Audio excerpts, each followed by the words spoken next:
Hey, 8th grade, we're going to do a little quick tour of my kitchen with some more of my Christmas decorations, and we're going to get down to business. So I just wanted a trial out of the kitchen. But anyway, there's a wreath, and you can kind of see the Santa there. That was in my grandparents' house when my parents were growing up, when my mom was growing up. So it's just a paper Santa that we always kind of stick behind the plate there.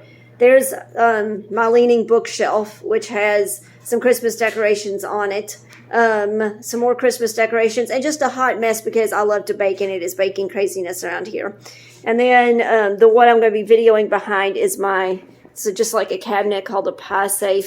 It's got different houses on the two shelves, and then a whole bunch of different nativity scenes down there. I think one count I had like 13 nativity scenes or something. So sometimes I like to sit back here and do my videos with it facing, with that as my backdrop, if I can get everything lined up. And then I knock things over. But we need to switch back around, actually. Sorry about that. All right. I don't know what the deal was, but y'all did not do well in a Simple Solutions quiz. So we're going to go over it. Will Freeman, kind of plug your ears. Don't listen to this until you get the Simple Solutions quiz done. But this is the Simple Solutions quiz from last week. Low supply. If it's a low supply, then that means it's going to raise the price. There's not a whole lot of it, so the price is going to go up.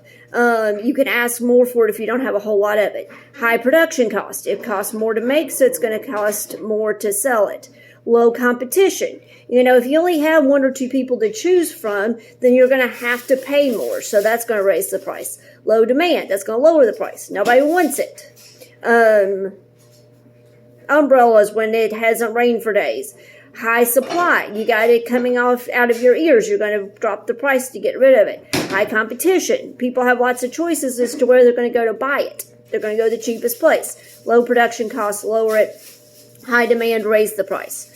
Washington believed in neutrality in foreign affairs. Jefferson was the Louisiana Purchase. Andrew Jackson, Indian Removal Act. Best describes manifest destiny. D. Belief that the U.S. was destined to expand to the Pacific Ocean. Lexington and Concord were two towns in which the first two battles of the Revolutionary War were fought. What government act led to the Trail of Tears? The Indian Removal Act. I have just returned from a meeting with James Madison. He and I are in total agreement that the National Bank is a terrible and utterly unconstitutional idea. Alexander Hamilton is the one that liked the National Bank. So obviously that's not your choice. He's the one that was going for the National Bank. The guy that was with Madison thinking that the National Bank was a horrible idea was Jefferson. Checks and balances. I don't have my answer sheet with me, so I'm going through this as we're going through it. Checks and balances. That is checks and balances. That's F. John Locke.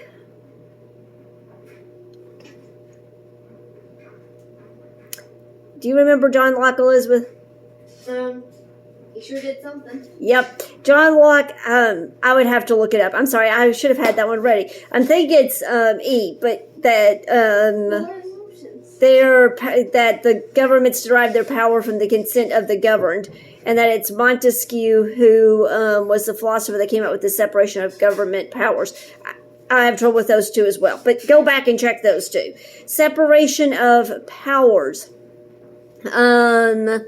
C. Bill of Rights, first 10 amendments, whichever one that it. B. Document that lists the rights to which all governments are entitled, to which all citizens are entitled, and Constitution is D. And then when people are more concerned with the best interest of their regions, another word for region is sectionalism. So 10 is sectionalism. Guys, you're supposed to do your Simple Solutions lessons, then check your Simple Solutions lessons, then do the Simple Solutions quizzes open book. So I'm not sure why we did not do very well on that last one. Do better from now on. finally, I was behind grading for you all. I'm finally getting caught up. I'm still not done yet. It's Monday for me when I'm making this quiz. I know it's Tuesday for you. Finally got the test graded. Thank you to those of you who actually did the test over chapters. Test 5 over chapters 11 and 12, closed book like you were supposed to. Some of you, I'm not sure, because some of you had grades better than you usually do, but some of you may have been that's just easier because you can study up to the second you take it. Some of you, maybe you fudged a little, but thank you if you did truly do a closed book like you were supposed to have.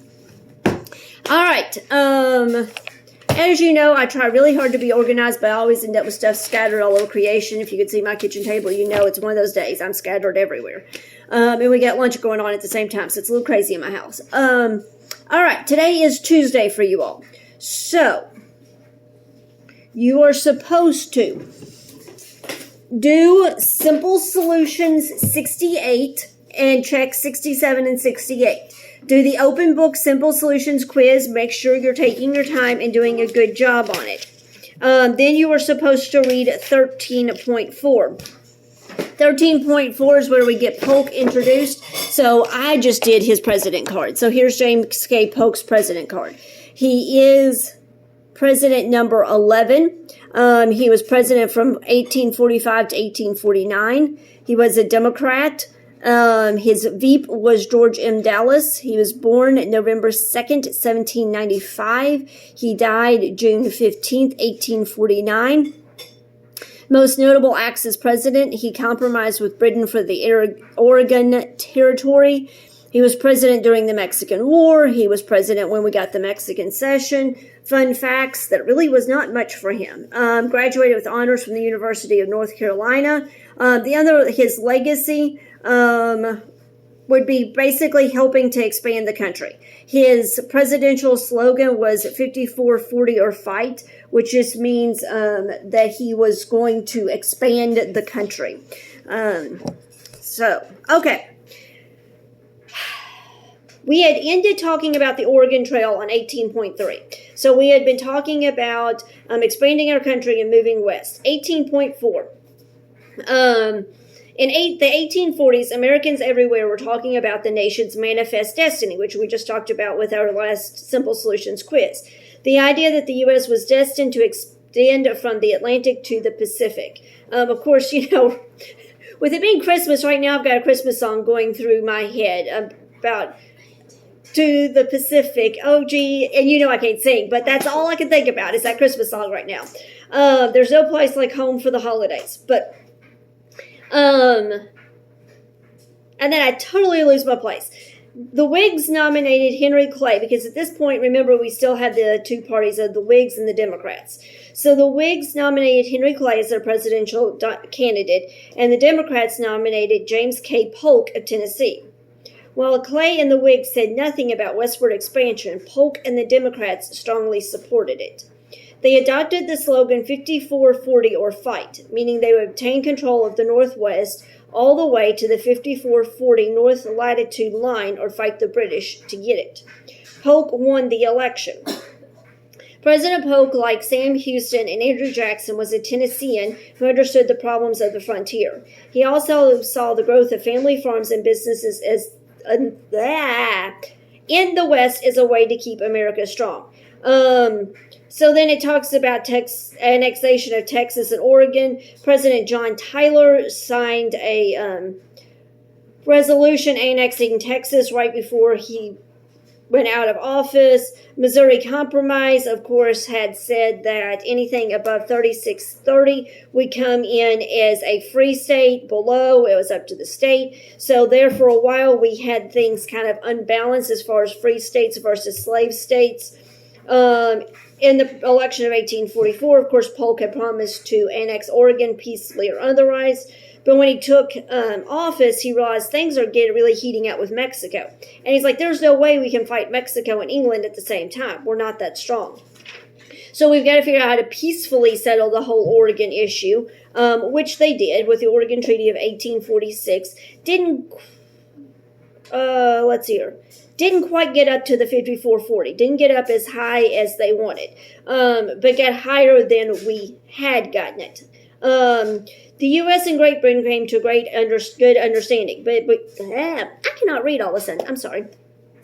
But peaceful negotiations with Mexico were impossible while Santa Anna controlled the Mexican government. The southern boundary of the U.S. was about to be drawn from Texas to California, but this time it would be done with the bloodshed of war. Since his defeat at the Battle of San Jacinto, the Mexican general had restored his military dictatorship. In April of 1846, he invaded the new state of Texas, which began the Mexican War. President Polk promptly sent Zachary Taylor with an army of 4,500 men to chase Santa Anna back into Mexico. Zachary Taylor was known as Old Rough and Ready, and Zachary Taylor, like many other military leaders we've read about, will later become a president.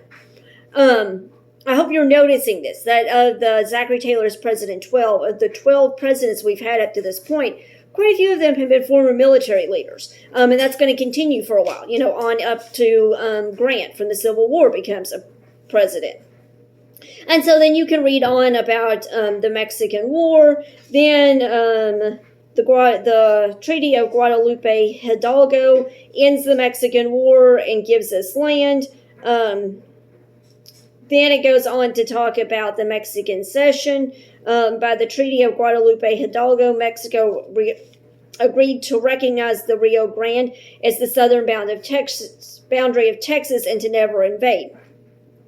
The U.S. paid Mexico $15 million in cash and agreed to pay the claims that Texas citizens had against the invading army of Mexico. The U.S. gained a 500,000 square mile chunk of land known as the Mexican Cession, which includes the states California, Nevada, Utah, and parts of New Mexico, Arizona, Colorado, and Wyoming. That talks about all the Mormons moving out west under the leadership of Brigham Young. Then 13.5, it talks about the California Gold Rush.